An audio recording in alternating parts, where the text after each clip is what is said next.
अस्सलाम वालेकुम। आज हम बना रहे हैं क्रीम बिस्किट डेज़र्ट। तो चलें स्टार्ट करते हैं।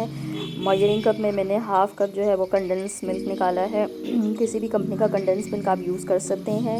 एक बाउल में वार्म वाटर लेके मैंने इसमें कॉफ़ी ऐड की है 1 टेबल स्पून और इसको बहुत अच्छे से मिक्स कर लिया है। एक सेपरेट बाउल में आपने 2 पैक्स ऑफ क्रीम ऐड करनी है। मैंने मिल्क पैक एंड हलीब की क्रीम यूज़ की है। आप अपनी मर्ज़ी से कोई भी क्रीम यूज़ कर सकते हैं। इसमें कंडेंस मिल्क जो हमने ऑलरेडी मैयर करके रखा हुआ है उसको ऐड करेंगे और बहुत अच्छे से मिक्स कर लेंगे। मेक श्योर कि क्रीम और कंडेंस मिल्क बहुत अच्छे से मिक्स हुआ हो।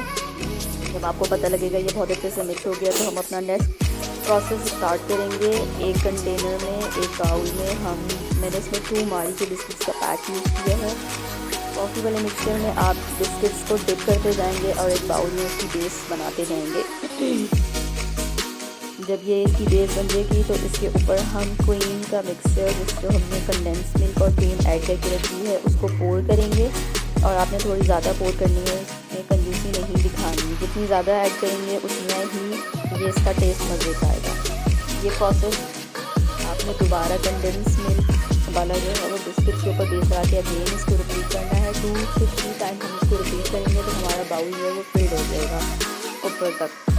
सेम प्रोसेस है, आपने बिस्किट्स को कॉफ़ी के मिक्सचर में डिप करना है और उसके बाद ऊपर बेस लगानी है और उसके ऊपर क्रीम एंड कंडेंस मिल्क का मिक्सचर जो है वो ऐड कर लेना है। और लास्ट में आप उसको अपनी मर्ज़ी से डेकोरेट करें, फिल करें। इसको 5 से 6 आवर्स के लिए फ्रिज में रखें और इसको ठंडा ठंडा सर्व करें। ये बहुत ही डिलीशियस, बच्चों का फेवरेट, बड़ों का फेवरेट, बहुत मज़े का डेज़र्ट बनता है। इसको ट्राई करें एंड कमेंट्स में अपना रिव्यू शेयर करें।